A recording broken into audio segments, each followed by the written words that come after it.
Yeah, well, I suppose people only know what they know, and I think a lot of people thought that the timber up here wasn't useful for anything. At the moment, Rio bulldoze and burn several hundred hectares a year of this forest for the bauxite mining process.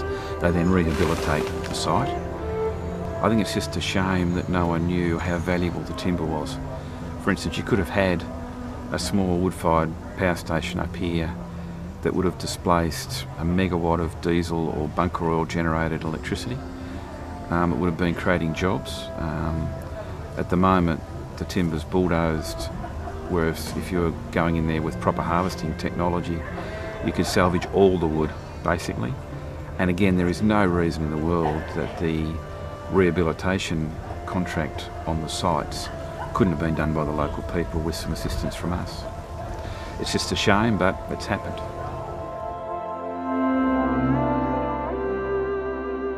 Forestry Tasmania started this project some time ago. They're experts in forest growing and management and in timber and trees and what you can do with those products. So they basically export those skills. They do that around the world, but they thought it was about time to have a look at the Indigenous housing issue in Northern Territory and Indigenous skills and employment solutions.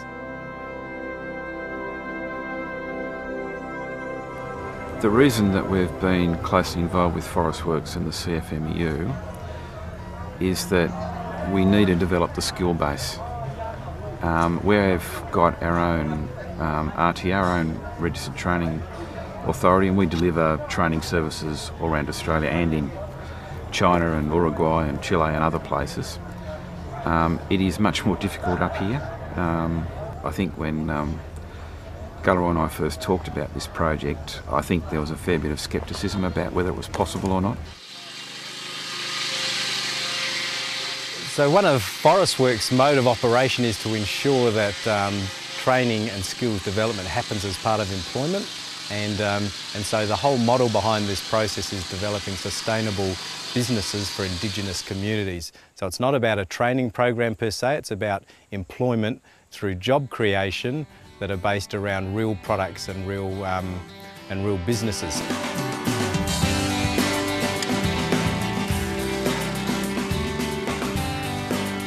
Well, the skill standards are national, so they apply everywhere across the industry, and that's really important so that they're not tailor-made for this circumstance. However, the learning process that every individual undergoes has been customised, and therefore we have people like Blackie, who has been carrying out the training.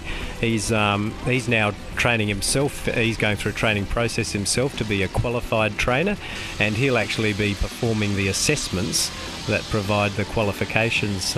So the process of learning is customised, but the outcome is nationally recognised and uniform across the industry. As I was very apprehensive when I first came here as to how all this was going to work, having not worked in this area before.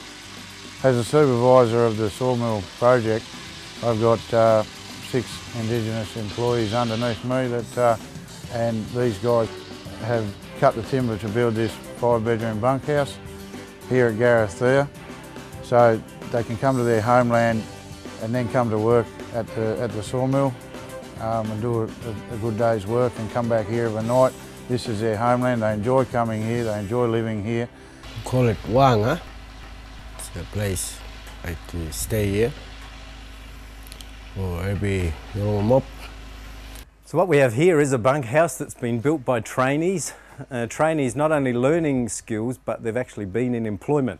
So they've been employed to construct this housing project. Their employment started out in the bush as they grabbed the timber, cut the trees and learnt how to mill the timber, and ultimately then dried the timber and started the construction projects. So this house is not just a house for part of a project. This is now the home for workers who are working on the cattle station and for workers when they come here to do more milling of timber out in the bush. And as you can see, it's a house that will last for many years, and it's a house that's built out of natural product. It's built on the land through timber that's grown on the land, and built by Indigenous people learning their job. So it's got all the elements that we think of a sustainable employment, sustainable industry, and built out of a sustainable product, which is native timber.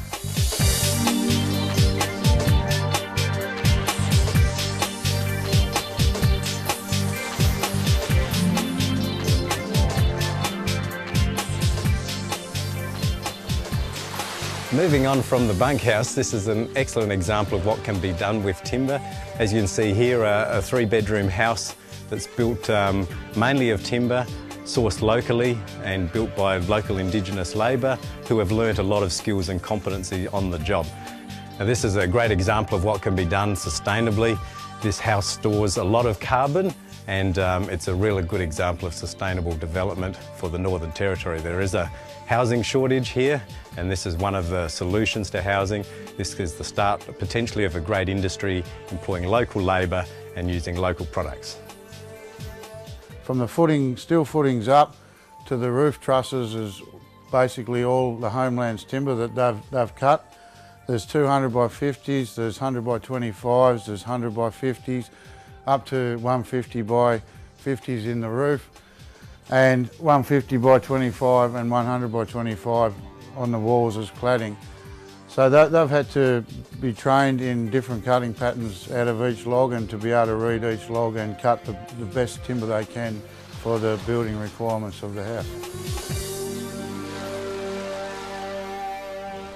You know, if you talk to the blokes on the mill, Longy and the others, then they're pretty confident. Now I think they're confident enough to train other men to pick up the same sorts of skills.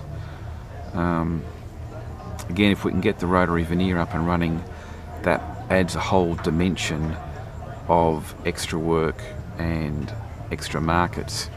And again, it uses very little timber. Basically the rotary veneer mill material comes out of the top of the tree, whereas the sawlogs come out of the bottom. We're also talking about making sure that we strip the bark from the trees properly, so again it can be a resource for bark painting and for other things. And again, most of the trees up here have viable seed stock in them all the time. So again, there's no reason we can't have a little nursery and growing the trees for other people as well. There's a lot of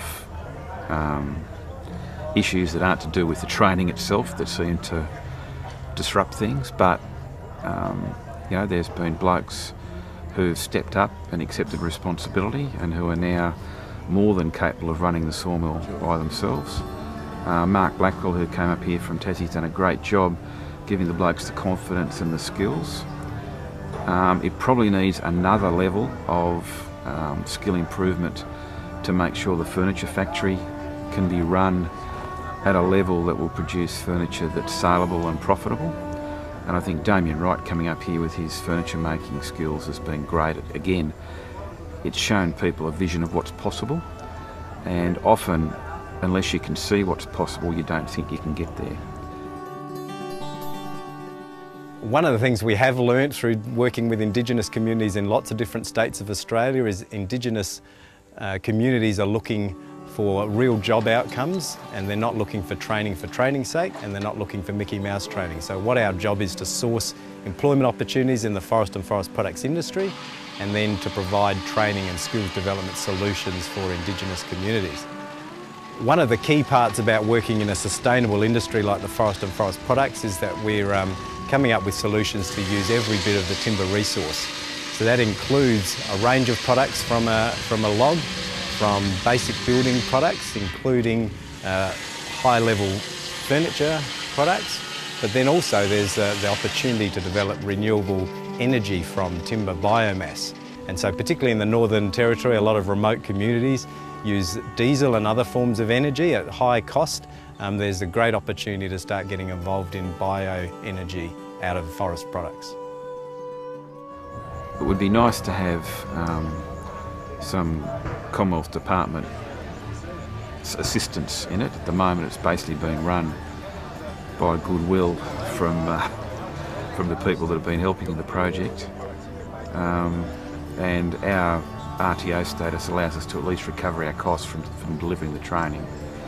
But I think this project, if rolled out through the whole of Northern Australia, offers the potential for probably a couple of thousand jobs, and they're not make work jobs, they're long-term sustainable jobs where people can earn a reasonable living, be paid a decent award wage. And by the way, most of the blokes have joined the CFMEU and they're now in a superannuation fund, which they've never really had an understanding of before. And there is no reason that the next generation couldn't be trained to do this same sort of project. Again, it'd be nice to get something in the schools. Certainly in Tasmania, we have quite a strong timber training program in the schools. So it's a natural step for people. It's not a big leap they have to make. So we're here for the long haul, and we'd like to be able to roll it out to the rest of Northern Australia. There's a huge natural resource here, which at the moment a lot of it is just burnt. And it's a very easy project to run if you've got the resources to run it. And the key is getting Indigenous leaders who want to make it work and motivate their people and give them a vision for what's possible when everyone else says it's not possible.